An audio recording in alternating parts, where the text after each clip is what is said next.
Brought to you by Agilus Diagnostics.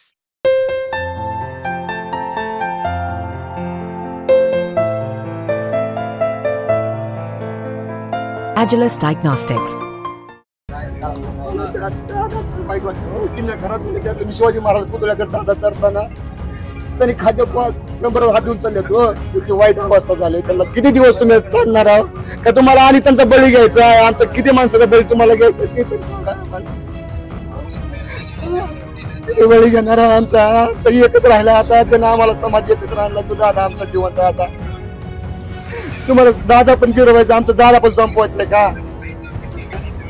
आता माघार नाही. जे आम्हाला नल्ला त्याला आम्ही आणणार आता इथनं पुढे. आम्हाला दादा वाचवायचं, आम्हाला आरक्षण नाही दिलं तर चालू, पण आम्हाला दादाची अवस्था बघू वाटत नाही आता. त्यामुळे आम्ही थांबावं आमच्या निर्णयाला. आम्हाला जीव मारलं तरी चालत.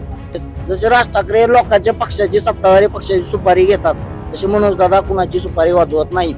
राज साहेबांना सुपारी वाजवायचा शौक असेल, आम्हाला मराठ्यांना नाही किंवा मनोज दादांना पण नाही. आता ह्याने यांची मराठा आरक्षण बद्दलची भूमिका स्पष्ट करायची, त्याने याची भूमिका स्पष्ट करायची आणि दादाला सांगायचं आम्ही तुमची भूमिका स्पष्ट करतोय, आम्ही सरकार संघ चर्चा करायला तयार. याने भूमिका स्पष्ट करायची. दादा वाईट वाटतं किल्ल्या घरात तुम्ही शिवाजी महाराज पुतळ्याकडे दादा चढताना त्यांनी खाद्य कंबरवर हात देऊन चालले त्याची वाईट अवस्था झाली. त्याला किती दिवस तुम्ही ताणणार आहोत का? तुम्हाला आणि त्यांचा बळी घ्यायचा आहे? आमचा किती माणसाचा बळी तुम्हाला घ्यायचा ते तरी सांगा. आम्हाला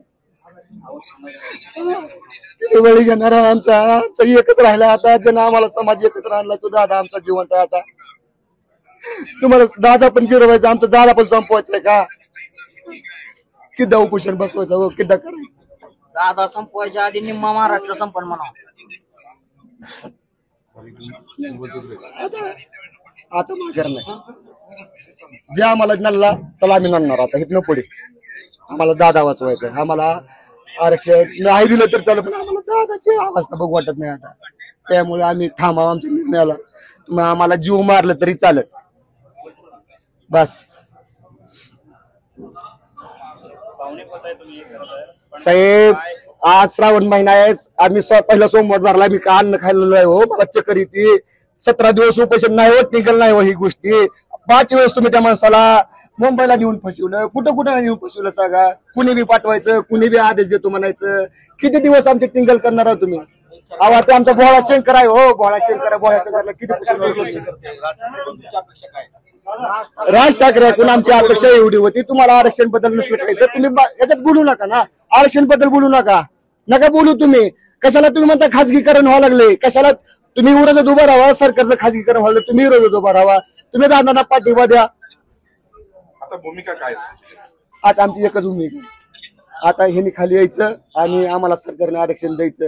त्याशिवाय आता सुरुवातच झाली लढायची तर होऊ द्या. आता इथून राज ठाकरे यांच्याकडे मागणी काय असणार? आता ह्यांनी मगाच्या पत्रकार परिषदेबद्दल दिलगिरी व्यक्त करायची आणि मराठा आरक्षणची तुमची भूमिका काय हे स्पष्ट करायची. नाही, दादाशी आमची चर्चा नाही. आंदोलनाची कल्पना आहे का? नाही, आंदोलन कल्पना देऊन नसते. आमच्या समाजावर कुणी शितोडे वरवण्याचा प्रयत्न केला तर काही सूचना द्यायची काही गरज नाही. आम्ही त्यांचे वाघ आहोत. 10 दिवस फक्त राज ठाकरे साहेबांना उपोषणाला बसून बघा म्हणावं. आमचा वाघ 60 दिवस बसला 11 महिन्यामध्ये. 60 दिवस, एक दिवस कसा असतो? प्रत्येकाने उपवास केलेला आहे. आज विचार करा, त्या माणसाने 60 दिवस उपोषण केले. बोलायला कोणाला बी सोपं जातं. मराठा आरक्षणाची काय गरज आहे ती? 1 दिवस किंवा 5 दिवस फक्त उपोषण करून बघा म्हणावं. ही ढिरी फुगलेली आहे ना, कशी कमी होती ती बघा म्हणावं. बोलायचं लय सोपं असतं, करून दाखवा म्हणावं. आंदोलन हे काय सांगून पिकून करत असते ते आंदोलन. तुम्ही प्रश्न विचारता की येतोय दादाला कल्पना आहे का? कल्पना देऊन आंदोलन का? दादाला कल्पना देऊन आंदोलन सुरू करण्याची कल्पना आहे का?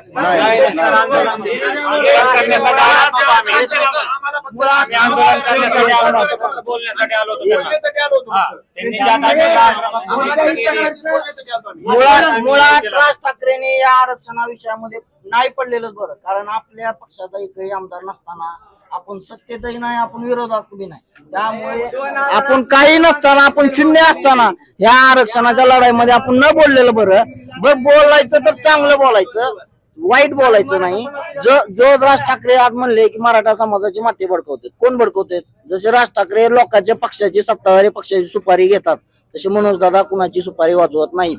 राज साहेबांना सुपारी वाजवायचा शौक असेल, आम्हाला मराठ्यांना नाही किंवा मनोज दादांना पण नाही. राज साहेबांची व्याख्या महाराष्ट्रामध्ये एकच आहे, घे उठ दुपारी घे सुपारी. त्यामुळे राज साहेबापुरतच बोलावं, मराठा समाजाचा विचार करू नये. आम्ही खंबीर आहोत. आणि मीडियाच्या माध्यमातून मला अजून एक सांगणं आहे की हे कोणत्याही प्रकारचं आंदोलन किंवा आम्ही ठरवलेलं आंदोलन नव्हतं.